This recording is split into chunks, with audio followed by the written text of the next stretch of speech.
World Business Chicago, I welcome you to our weekly webinar. Today's topic is part 3 of how to find the right location for your business, what to include in your business plan. We present regular webinars as part of our commitment to providing the most up-to-date information, resources to our Chicago small business community. We invite you to visit our online resources for small businesses, where you can find information on federal, state, city, and private support on our ChiBizHub portal, chibizhub.com/COVID-19 support. More about ChiBizHub for all of the new folks joining us today. ChiBizHub is Chicago's online portal that links expert service providers to Chicago's small businesses, entrepreneurs, and startups looking to start, grow, or scale their business. In the wake of the coronavirus pandemic, we quickly shifted our work to include the webinars like the one today, providing a forum where our business owners and operators can gather and get up-to-date information in real time and get a chance to get all of their questions answered. I am super happy to kick it off to my colleague, Kendra, so she can introduce our wonderful panelists and what we will be discussing today. Thank you so much, Jasmine. So hello, everyone. Super excited about the phenomenal panel that we have today. And before we get started, just wanted to go over a few housekeeping items. So for all of our participants, you are muted. However, if you have any questions or anything that you would like for us to ask our lovely panel, please use the chat box, and Jasmine and I will definitely take a look at your question and ensure that it gets answered. So without further ado, I would like to actually get started with talking about our first panelist. And so we have Miss Stacy Pitts Codwell. And I want to share with you her journey and how she actually has been helping the entrepreneur community for years. So Stacy Pitts Codwell joined the Chicagoland Chamber of Commerce with a passion for helping entrepreneurs and small business owners thrive. Through individual advising, program development, and community outreach, Stacy works to elevate and bring awareness to the Illinois Small Business Development Center, an invaluable resource in the small business ecosystem. With careful strategic planning and measured economic impact, Stacy has successfully helped over 250 small businesses in the Chicagoland area secure more revenue and reach their goals. With nearly 15 years of experience as a management and business consultant, Stacy brings a rich background to all of her clients. Recently awarded and named as Walker's Legacy Honoree for 2018's Power 15 National Award for Multicultural Women who have positively impacted the business community, Stacy is also a wife, mother, and small business owner who enjoys wearing multiple hats and is fulfilled by seeing other small businesses become more successful and achieve their goals. Thank you again, Stacy, for joining us this afternoon. Our second panelist is Ms. Diane Burnham. She currently serves as the Executive Director of the Southeast Chicago Commission. Diane holds a Master's of Management in Nonprofit Administration from North Park University in Chicago, Illinois, and a Master of Science in Urban Studies from the University of Wisconsin. She has worked in nonprofit management since 1998, when she was appointed to the Public Allies National Service Program, a young leaders program co-founded by our former First Lady, Michelle Obama. Thank you again for joining us, Diane. And last but certainly not least, we have Miss Erica Gonzalez. Erica was born and raised in Mexico City, Mexico, and is a former restaurant owner. While she was running and managing her business, she earned her bachelor's degree in Spanish teaching from Chicago State University in 2010. After many years being in business, Erica made the decision to sell her restaurant and continued with her teaching career. While still teaching, her passion for people and business development is currently leading her in completing her master's degree in human resource development for the purpose of improving human and organizational performance. Erica is an experienced bilingual educator with insight into cultural nuances, focused on developing and expanding employee potential to maximize workforce effectiveness. Erica also currently serves the business community with her skill set at the Greater Southwest Development Corporation. Thank you so much for joining us, Erica. So we want to go ahead and we definitely want to get started with the conversation. So can you ladies please tell us a little bit more about your organization, We want to know where you're located and what communities you serve. So Stacy, would you mind kicking us off? Sure. So again, I'm Stacy Pitts Caldwell, and I am the Center Director for the Illinois Small Business Development Center at the Chicagoland Chamber of Commerce, a mouthful. Also, a hybrid role a little bit, working on the chamber side with small businesses. And, you know, the Chicagoland Chamber is a regional chamber, and so our reach is really broad. We service the 6 collar counties, but really, so the work that I do is really focused in on partnering with organizations like the BBC and other organizations, smaller chambers, to work with their businesses in those communities. So we service over 28 neighborhoods with our advising services, with programming, and really trying to connect the community to the chamber. The chamber is typically it's downtown. Our office, we're not there now, but downtown Chicago. So I'm usually not there. I'm all out in the neighborhoods trying to help small businesses. Thank you so much, Stacy. Diane, would you mind sharing a little bit about SECC? Sure. Thanks for having me today. My name is Diane Burnham. I'm the Executive Director at the Southeast Chicago Commission. And the SECC is a community-based nonprofit organization that focuses on enhancing economic development in 5 neighborhoods on the South Side: Hyde Park, Kenwood, Oakland, Washington Park, and Woodlawn neighborhoods. So kind of the Mid-South region. We pursue our mission through several programs and initiatives that are designed to make our communities more attractive places to live, work, and play. We also focus specifically on economic development programming to attract new businesses to the area, for example, or using community development strategies like arts and culture initiatives as a catalyst to economic development. So each year we sponsor several community-wide events to celebrate and showcase our business districts. And this time, for the first year, we launched a citywide initiative with arts and culture to help creative entrepreneurs, and that's going to be citywide. So we're really excited about that. Awesome. Thank you for sharing. Erica, can you please share a little bit more about your organization? Sure. Thank you so much for having me in this panel. It's an honor for me. Once again, my name is Erica Gonzalez. I'm here on behalf of Greater Southwest Development Corporation. And Greater Southwest is a nonprofit organization that has the mission to be a catalyst for creating and maintaining a vital Southwest Chicago community. GSDC offers comprehensive housing counseling services, as well as real estate development and, of course, support for business owners. GSDC is located in east of the Midway Airport and provides services to the southwest side of Chicagoland. The business division where I work at offers services to business owners with ideas if they want to start the business, improve their business. And we go from small businesses to a large manufacturing that employs hundreds of people. We also love to share that we are an Illinois International Trade Center. So we will be able to provide assistance with international trade and exporting and things like that, similar to that area. But if that is not enough, we recently added to our carpet of resources the new Illinois Procurement Technical Assistance Center, the PTAC.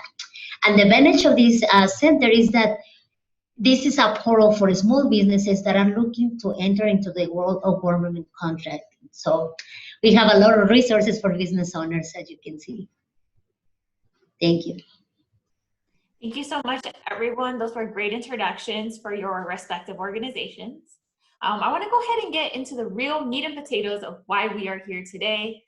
As you all know, ChiBizHub speaks to entrepreneurs and small business owners similarly to you every single day. And a common question that we get from our small business community is a business plan necessary? Can you please elaborate on your personal experience on why it's important to have a business plan? Erica, do you mind going first for this one, please?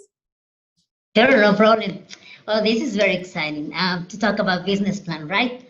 A business plan is an action for business operations, which one has the goal to creating and growing sustainable profits. If we put it in another words, it's the framework of the organization. Let me give you an example to enlighten a little bit about this. There are business owners who are born and they have this naturally, who are really good at business. They might say, I don't need a business plan because I know how to do things. There are people who are born with those skills and those special gifts, right? But there are business owners who are not. So a business plan is a great guidance for business owners in how to structure a business in a way that they can get what they're looking for, follow their passion, follow their dream. But at the end, they want to make this business to be a profitable business. So in order for them to get profits, it's better to have a business plan. Once again, it's not required for a small business, but it will be ideally you can have it. Let me give you just a quick example. You think about basketball players. An example, Michael Jordan. He's a person that has the skills. Like, I bet you that with his eye closed, he can score a point, right? But there are some other basketball players like Jimmy Butler. He's a great example. Like, he has to work very hard to be among the best. So business plan is similar to the business owners. There are business owners who are just they have the skills. They're born with this naturally, and there are business owners who need the support so they can be successful. That was such great insight. Thank you, Erica, and for those incredible examples. Diane, might you have any insight in terms of business plans? Sure, I'd be happy to talk about business plans. So SECC is also a neighborhood business development center through the city of Chicago, and we also have a special service area. So we work in 8 business corridors on the south side. So I get a lot of opportunities to coach businesses on their business plan. The best way that I often relate business planning is to actually nonprofits, because we're a nonprofit, and it's the business plan is kind of like a strategic plan for a nonprofit. It's the roadmap. It helps you to kind of identify your business goals or organizational goals, your capacity. What are the areas you need to grow or scale back? What are you going to be your revenue projections? What money do you think is coming in this year? Also, what is your impact or your mission of your organization and your goals or your business? So it kind of helps keeps you on track. In 2017, the SECC separated from the University of Chicago, which resulted in me being promoted to the executive director. And so I was tasked with figuring out what is our new business plan and our new model. And so for us, again, strategic plan, business plan, I'm going to use those terms kind of interchangeably for this question because it's very relevant and makes sense for both, because a nonprofit is a business, just with a different tax status.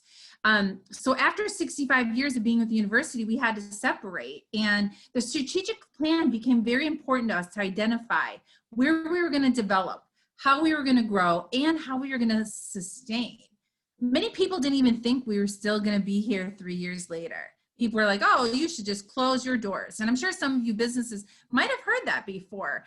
You know, are we still relevant?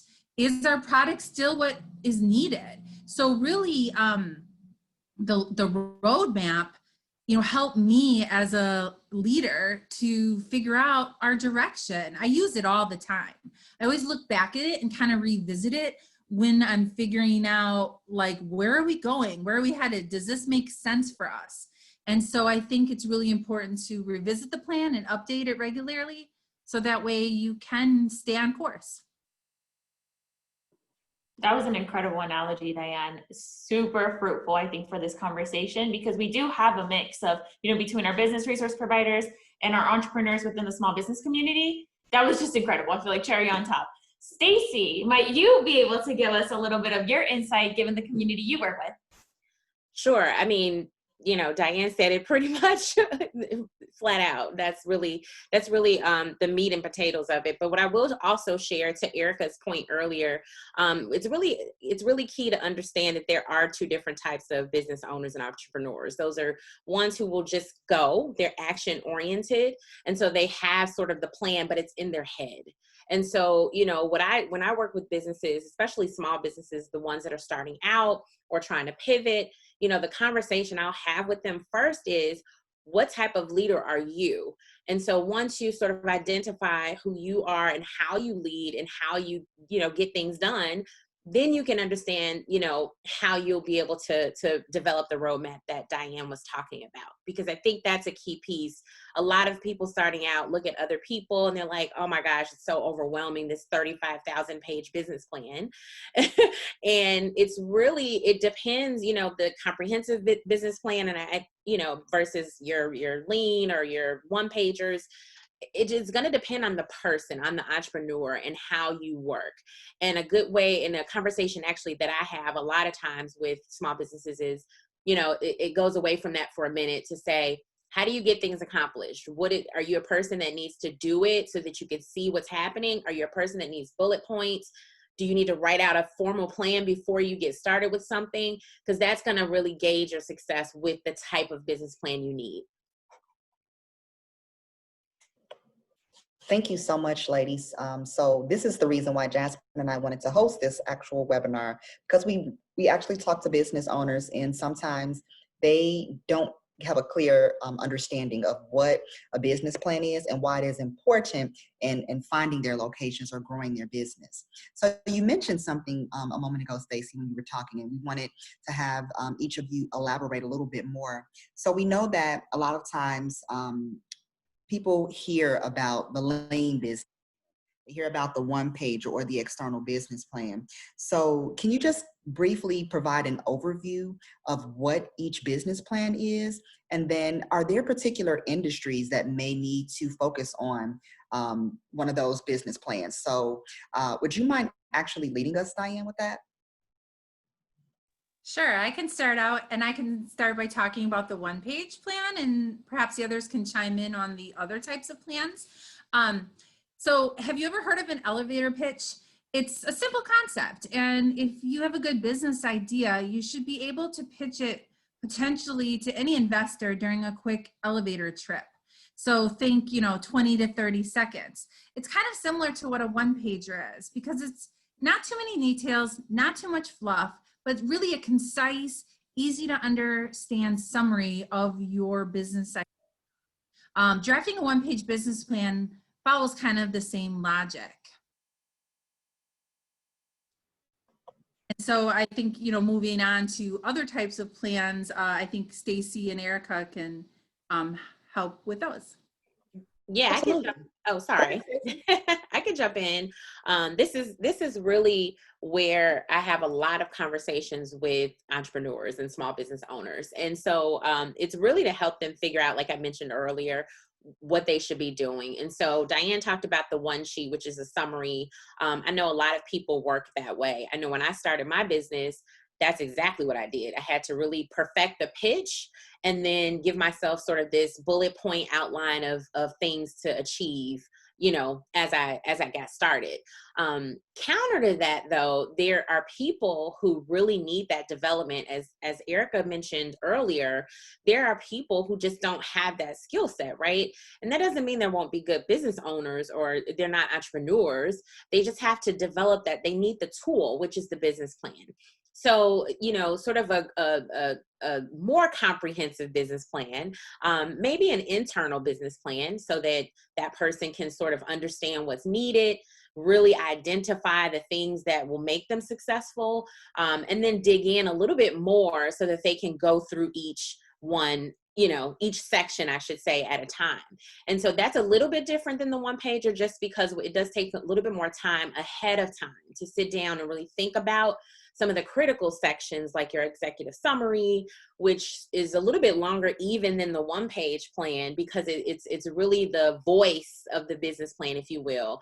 And so when when you're talking about your business concept to others, or if you're running the idea past someone, this is the part they're looking at. Okay, everybody's not going to be able to have time to go through 30 pages of a business plan. But what the executive summary does is it catches the attention right away, and it gives you, it's really the most crucial part, I would say, of the business plan. 3 more sections I would mention, though, for this type of planner would be the marketing plan. When you start a business, even when you expand your business, you have to have the roadmap, and the roadmap to your customers. And so that's going to be really, embedded in that marketing plan. So you really should spend some time to think about what that means. I know some of this terminology just makes people crazy. They're like, oh my God, I just want to do it. I just want to make the cupcake, sell the cupcake, and that's going to be it. And I want them to do that too. So my role is to help them understand how their vision of how to do it and sort of documenting it along the way to make sure you're hitting milestones and measurements along the way, sort of meet in the middle, right? And then the other two I would say is your key management strategies. This is how are you going to run this business? What are your operational, your strategies? Who's a part of your team? What are their credentials and their bio that really make this a strong team to operate this business? That's important when you're talking about a business plan, because when people are reading it, and we already talked about this person not really having those skills. So you got to find a team to really build upon that. And then the financials. And this is the hardest part, I think, for most people. Well, it's a new business. How do I know how much I'm going to make? How do I know, what stuff? Well, you got to research. You got to do some projections. We learned about this back in high school, some of us in college and all these things. And for those who didn't go to college, if you want to be a business owner, we gotta dig deeper. So you have to be able to predict and project what you think you're going to make. And I'm talking too much because I want to give Erica a chance to chime in. But the last thing I'll say is, you really do have to figure out how to articulate what your income and revenue goals are for the business into the financial plans realistically. And what tends to happen is, we think in our head, I'm going to make, $1 million the first year. And what we sort of map out when we start writing it down, when we start looking at overhead and costs, it really changes and gives you a realistic view of the financial plan for the business. Thank you. That was phenomenal, Stacey. And you really touched upon an important component, which is the financials. And so sometimes as we talk with different business owners, people are not clear on what their projections are. They're not clear on, how can I, apply for certain loans or apply for certain grants, because they will ask for your financials. So that is a very important piece that our business owners need to be aware of. So I hope you all in the audience are taking some notes. Erica, can you please share with us? I know you have something great to share. Of course. Yes, just to complement what Stacy just said, is the important part about doing a business plan is that you plan, do, check, and adjust. This strategy is going to help you start being on track on your business, because it's important that you plan what you want to do in your business, what you are going to be doing. Make sure that what you are planning and doing, it makes sense to the business that you are doing. And if after the results, assess the results and make adjustments. Like, it's important to see if you're making any mistake, what do you need to do? That's the advantage of having this business plan that Stacy just mentioned. Another type of business plans that are available for business owners to get finance, right? It's a key for a business to get access to finance. And one of the primary things that a bank or a lender is going to ask you is, show me your business plan, right? And this business plan is well known as an external business plan. And this one serves the purpose to raise the capital. Like, either you can present this business plan to investors or to a bank or lenders. It is a tool that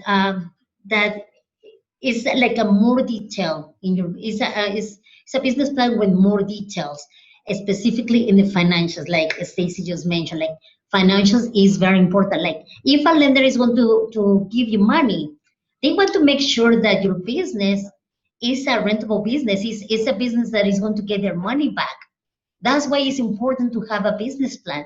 Not because they say, I like you, I like your idea, but how you're going to give me my money? How can I invest in you is going to give me my money back, right? It's super important.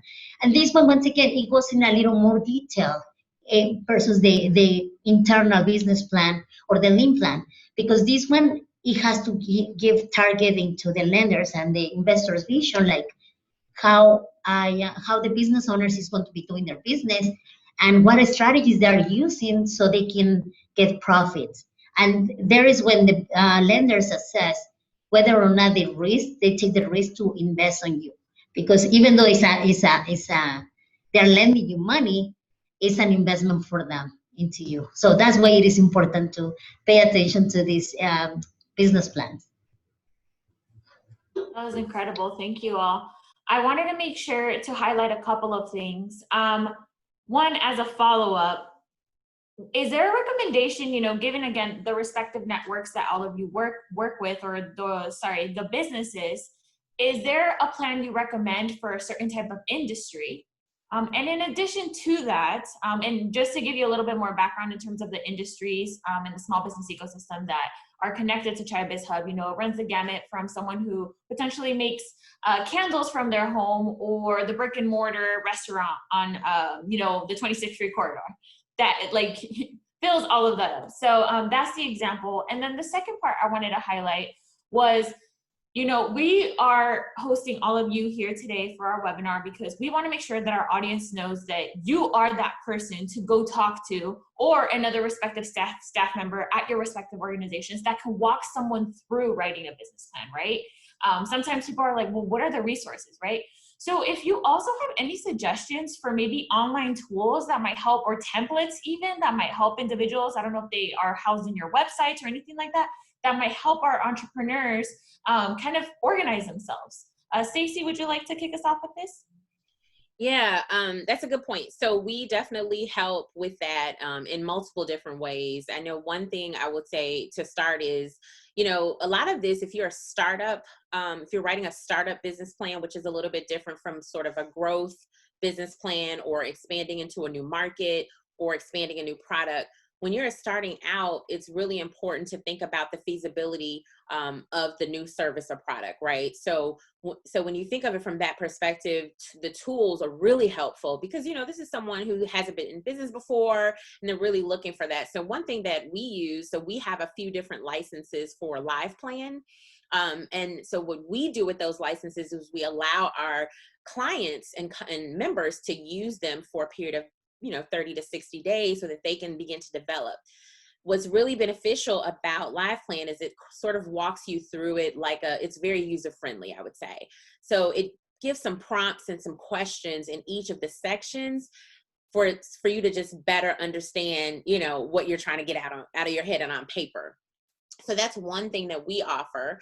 But it's still a tool. You don't have to get it from us. LivePlan is a software and you can certainly get your own subscription. But if you don't want to do that and have that extra cost, you can certainly, reach out to us and we can help you, and you can share some of your drafts with me or my team. So that's one way we do it.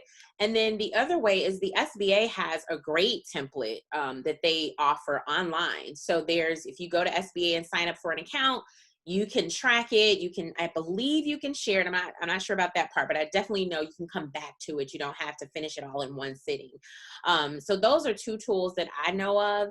And then to your point about industry, it's very important, specifically with this part, talking about location, finding a location. That really entails a lot of market research and customer demographics. So I would say, if you're a business and you're really looking at locations, you've got to get some market research going for that area and make sure it matches up with the customer targets that you have in mind, because that is really important. I mean, getting a good deal on a lease is great, but we all know, we've heard this story before. I got a good deal on a lease, I moved in and I don't have any foot traffic. It just didn't work out. So just, you have to be really thoughtful about, taking the deal. I'm all about a good deal, I will tell you that, because commercial property is not cheap. But because it's not cheap, we got to think about, are you in the right location for your business? It might be a great location for a coffee shop that's right by a train station or something. But if you're doing something else and it's not the foot traffic that you're looking for, you have to think about things like that. So that's going to be important as well. Wow, Stacey, I just have to chime in real quick, and I was chuckling a little bit because you were referencing our first part of the series where we actually go into detail about some of the tools that you mentioned, where we talk about, I believe that it's the U.S. Census Bureau that has some of those demographics in your surrounding area, all transit, what's your walk score, accessibility for individuals around the area that you've chosen. And then we also hosted a conversation with real estate and developers real estate professionals and developers so they can share a little bit about their insights. So you hit on every single part. I just want to let our audience know that we did have webinars in the past that center exactly on those points. Can I just I don't mean it. Before we just on that point, I just want to say too, market research is expensive, so we don't always need to buy market research, right? There are business analysts at some of the larger community and neighborhood and or suburban areas. One I know of that will help you, and they do this in the library, the public library, for free. You'd have to find it, but just kind of think from that perspective. Let's not pay for all these, I don't mean to tear anybody's business down. It's a great tool when you know how to, if you know how to use it. But to start out, let's start using all our free stuff. So the census, all of that information, reference.gov, all of those tools are free. Thank you, Stacey. That's exactly the point I wanted to make. I love it. I love it. Diane, would you like to chime in on any other tools? Sure. We don't have a specific software ourselves, but there's so many online templates. If you look up like business templates for manufacturing, business templates for retail, you will find examples. And so you shouldn't have to ever reinvent the wheel. A lot of that stuff is there for you. So if you're like, I don't even know where to start by just doing some simple Google searches on templates. Also, some other tools, the SBA is great to always reach out to, as Stacey mentioned. And there's also some community accelerator programs around the city. SECC doesn't have one, but I know there's several that do. And some of the accelerator programs, not only do they teach you how to do these things, but they also give you some tools to help you do it. And they have coaches and mentors that can help you review it. So a lot of times what I do is I tell businesses, get into these programs if you have the time to do it, because it will only help fine-tune your business model, but then you can always come back to me anytime through the process and I'll give you advising around what you're doing. So a couple programs I know off the top of my head is like the YWCA, the SBDC in Woodlawn, also Sunshine Enterprises has a really great program. So there's some, then there's several citywide. You brought up such a great point, Diane. I was just gonna make obviously a shameless plug for ChiBizHub, because even one of our partners, our business resource providers, is a Score Chicago, and they also have a lot of workshops and programs where they connect you with the mentor. And so I want to make sure I see Erica kind of like really excited, so she might have other opportunities. For me, it's always very exciting to talk about business. Well, in addition to add to Diane's and Stacey points, yeah, there is a lot of resources online, SBA, but also in addition to that, what we offer at Greater Southwest, we offer workshops in English and Spanish, and we tackle the business plan. We go in an overview about what are the steps to do a business plan. Of course, everything depends on the industry because it can be larger or it can be smaller, depending on the industry and the type of business. And besides that, we do coaching. So we do like one-on-one consultation, and we go over about their business plan. We give them advice, we give them suggestions, we give them resources, so that way they can enrich even better the business plan. One of the biggest advice that I give to the business owners on regards to business plan is, I know there is people they can do it for you. But the ideal is that you do your own business plan, because it's your idea, it's your project. You know what you want. You don't want anybody to tell you what to do. You know what you want. So it's important that you do it yourself. That's okay. I mean, you don't have to be an expert. If you put your heart and your information, trust me, you will get guidance from chambers of commerce. You'll get advice from organizations like us, Greater Southwest, SBDC centers. So there's a lot of support for all the business owners, starters, those who are starting a business, those who have been in business, or those who even want to do a transition out of the business. They still need a business plan. So that way it can be more effective for them. Thank you, Erica. Thank you. That was phenomenal. And as Jasmine mentioned, each of these organizations are actually listed on ChiBizHub. So if you would love to talk more to Stacey or to Erica or to Diane, please visit our website again at www.chibizhub.com, and they'll be able to definitely elaborate a little bit more. So now we would want to, definitely dig a little deeper. And we've talked about several business plans and what works for different industries. So let's talk about the external business plan. And we would like for you to share with the audience what the 3 most important components are of that plan. And if you can just share with us what they include. Erica, would you mind actually starting? Sure. A business plan, the external business plan it has a little more detail. But if I can take like executive summary, mission and mission statement, description of your company and the product and service, description of how your product or service is different from others, that's a key too, marketing analysis, market research that can offer a deep insight into your customers, right? Your competitors, and what is your chosen industry. Description or your management team is important. And the most important is revenue projections. In this external business plan, if I can just talk about what are the most important, it's hard to choose, to tell you the truth, because every element is super important because it's going one to hand, one point to the other.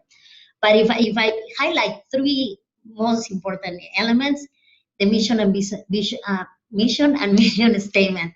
Why? Because they want to know who you are, what are your values, why you want, what is your product going to offer, to whom, about what is this, and what are your projections in the future? What do you want to see your business in the future?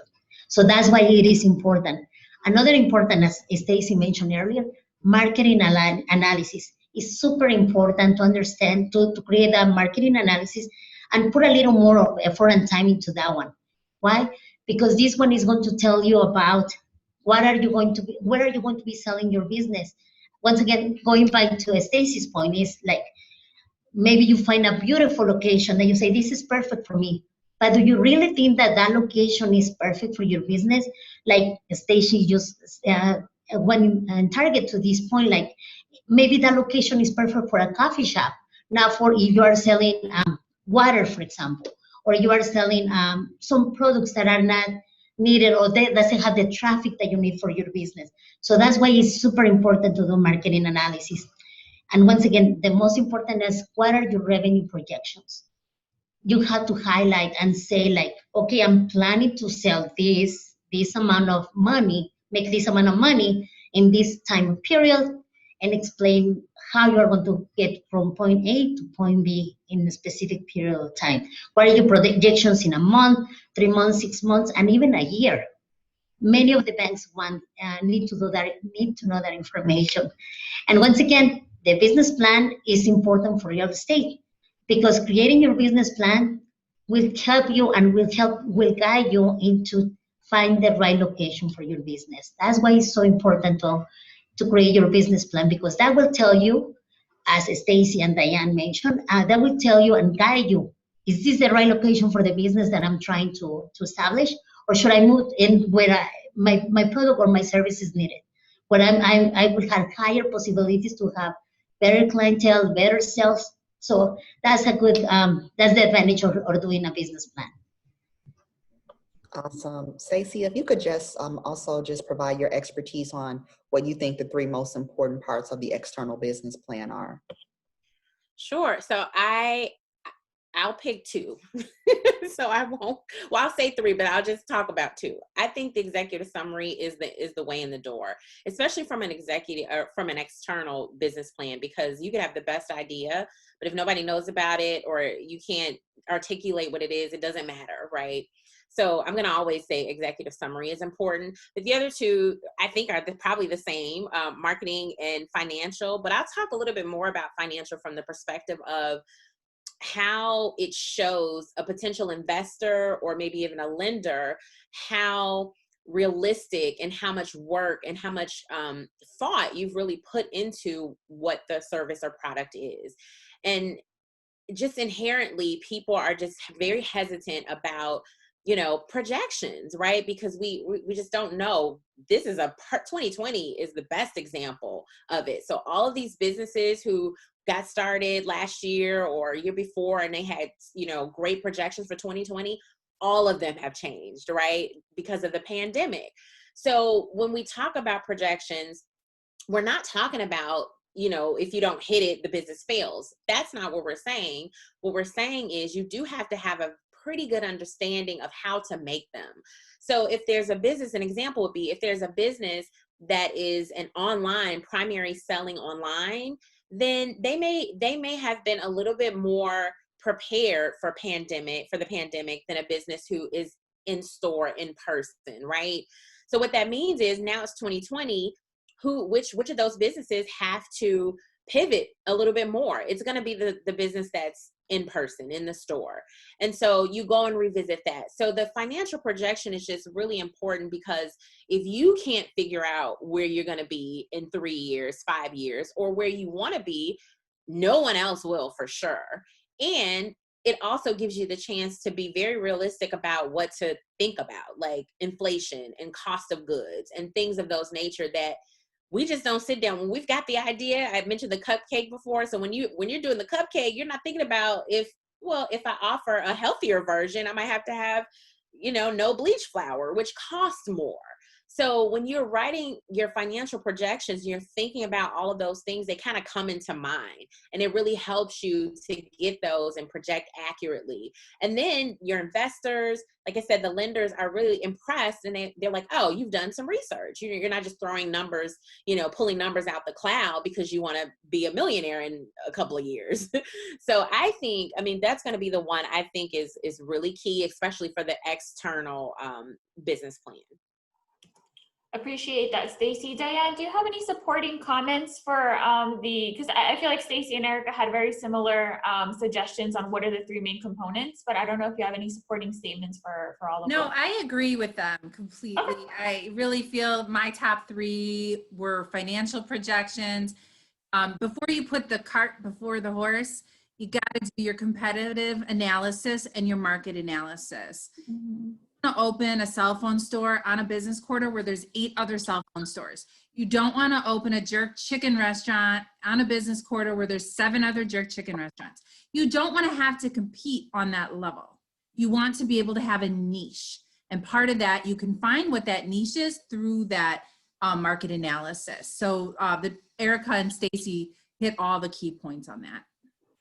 Great. Thank you so much, Diane. Appreciate that. And I thought the same. Yeah, Erica and Stacy, right on point. Thank you for being so clear. I think, as we get short to a close, we also get a couple of our business owners, like, yes, let's create the business plan. Let's write everything out. And some people are better writers than others, right? So another opportunity to showcase your skills about what your business is telling people about it. How do you go on and present this business plan and talk about it? So do you have any recommendations on maybe how they can practice, who they can go to, aka maybe you, so they can practice talking about their business plan and make sure that it's successful, or maybe even an example about, how you go about having this conversation with an investor? Diane, if you'd like to chime in first. Sure. I think it's always great to start with people that you trust and practice often. So whether, and when I say people you trust, it's great to present to your family and friends and colleagues. It's great. But you also want to work with a expert or professional who is kind of one off of your personal network, because that way you can receive constructive feedback a little bit differently, because it's coming from someone that doesn't know you personally, you don't know them personally. And so it gives an opportunity for really equal and fair conversation around your business. And I definitely think the best way to present your business plan is in person, if possible. I know during these COVID times, it's not as realistic, but even on Zoom, because building that relationship, people really connect with you when you're doing it in person or face-to-face like this on Zoom. So I think that goes a long way. Amazing, thank you. Erica? Yes, to add a little more to that, what Diane just said, yes, it's ideal that you meet in person, or nowadays, at least to have a face-to-face conversation, even virtually. Research who are you presenting this business plan to. It's important that you know who's the lender, like what kind of of businesses they support. So it's important, so that way you're prepared. That way it will be easier for you to connect with the lender. Also, it's important, present your business plan, tell the story about your business. Once again, most of the businesses start because you have a dream, a passion about doing something. So what a better way to share about your business plan by telling a story, why you have this dream, why you want support from them. Mhm. And nothing better than telling a story. We love stories, all of us. No, that storytelling, I love it, Erica, because everything you just shared right now, I think is more targeted even for our entrepreneurs who are really excited, have these ideas, and they don't know, like, hey, maybe you should do a little bit of research on who you're going to be talking to. I know it doesn't really come like, secondhand to someone. And so that's something really good to highlight. Thank you. Stacy, would you have any other comments in respect to this? Yeah, this is my favorite part. So I make people pitch me all day long, all the time, even the ones who haven't written their business plan yet. I think that it's very important, like Erica said, to tell your story, right? Two things happen. One, you get better at it. So the more you talk about what you want to do and how and what your vision is, you get better at articulating that. The second thing is, passion is contagious. So if you're in a room full of people and you're excited about this, and your people are listening to you, and they're excited too. So that's a good thing when it comes to the point of investors, or if you're in that environment. So I do pitch sessions with my clients, and they are able to, when they're ready to, they'll send me ahead of time sort of a presentation format of how they're going to pitch it. I'll give them some feedback, and then they'll have to pitch it to me in person with no slides or any of that. It's very uncomfortable for some of my clients, but it does help them in the end, because I'm not the investor, right? I'm here to help. So I want to poke holes all through it so that you're really, really prepared. The other advice I would say is try to uncover the objections that you think people will ask you or give you when you present your plan to investors, even friends and family. I mean, friends and family, by the way, are sometimes the worst to pitch to, but that's a good thing. It can be a strength for you. And I say that in the most warm way. We love our friends and family. But, you need somebody outside of your everyday world to really hear and try to understand, because you might be telling something or pitching it in such a way, people know your style of communication. So they give you passes, right?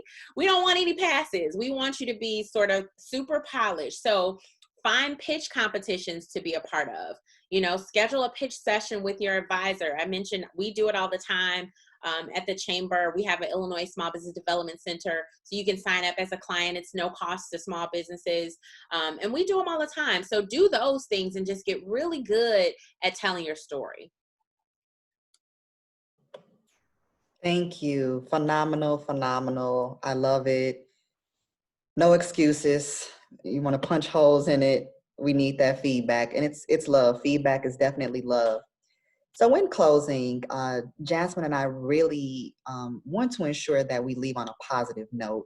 And so if there's any advice, expertise, or words of wisdom that you have for the entrepreneurs that have joined us today, if you can just share those with them, we definitely want them to leave uplifted and encouraged. I know business planning is a very difficult part of the business, but we want them to be encouraged. So Diane, if you don't mind, would you start with just sharing your words of encouragement? Sure. Anything that's worth having is going to take some work, and it might feel daunting at times, but when you're done with it, like, think about those times when you're done, how proud you feel of yourself, or like the learning that you've done, and use that as a motivation. Also use any negative feedback you get from others or criticism, use that as your fire to take yourself to a new level, because not everyone's going to always see eye to eye with what you're doing or understand what you're doing. It's really important for you, though, to be able to convey that.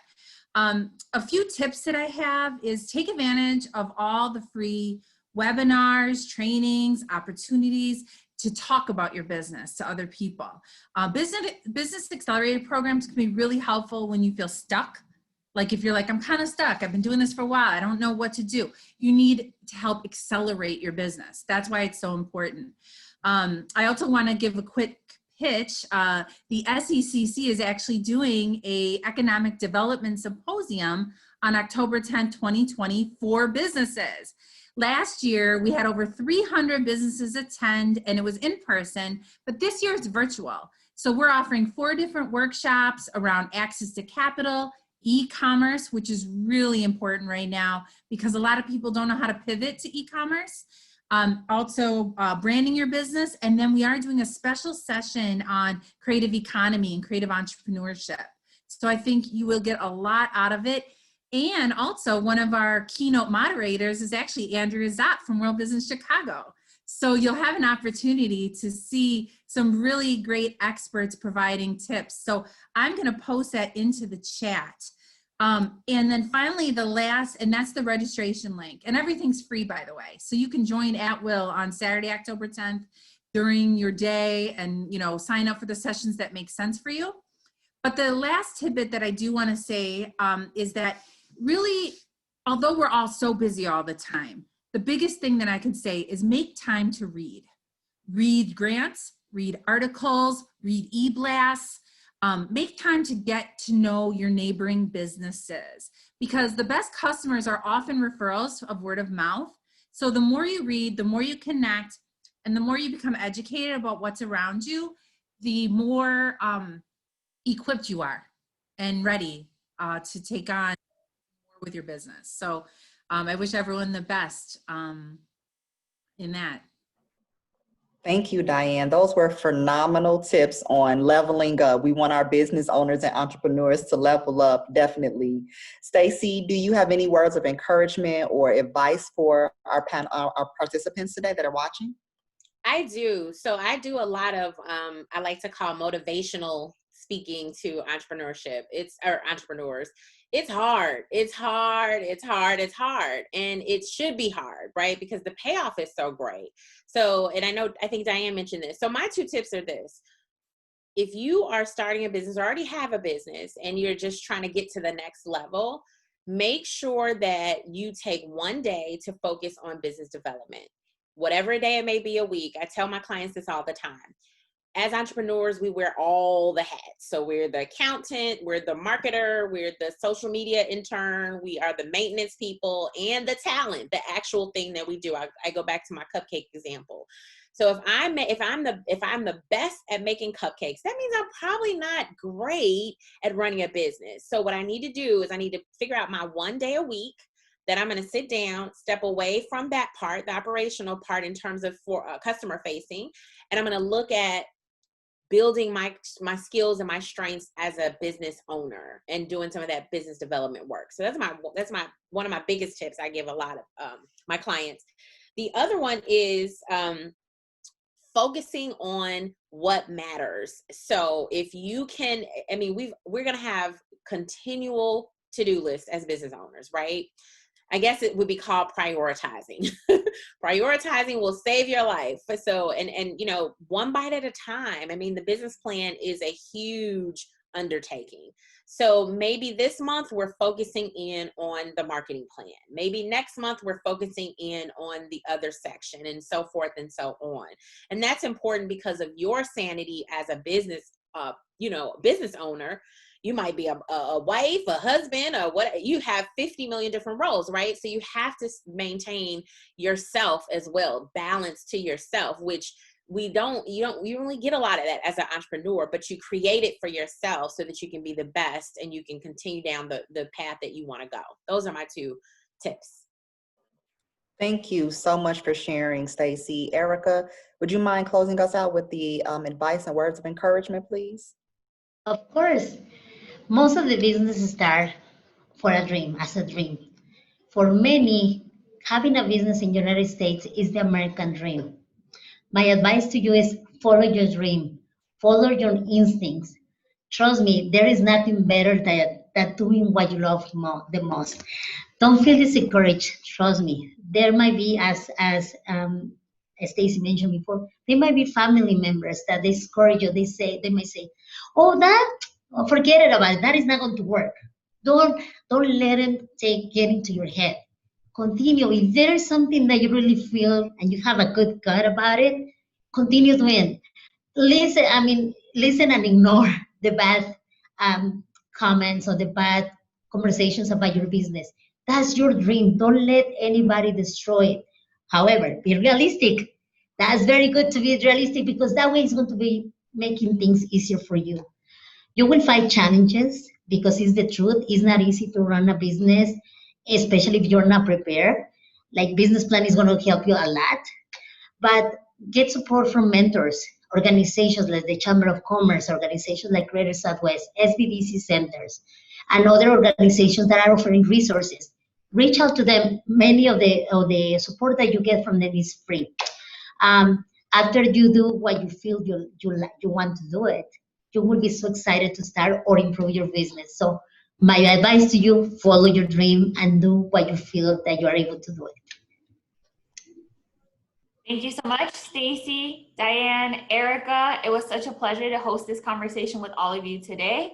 I want to make sure to thank everyone for joining us this afternoon. A recording of today's conversation, along with others, are featured on our social media and our special COVID-19 business resource portal, ChiBizHub.com/COVID-19 support. As well, we encourage you to follow us on social media for links to future webinars, grants, and information to help you better run your business during these challenging times. On behalf of everyone at World Business Chicago and ChiBizHub, we wish you and yours good health and peace of mind. Thank you.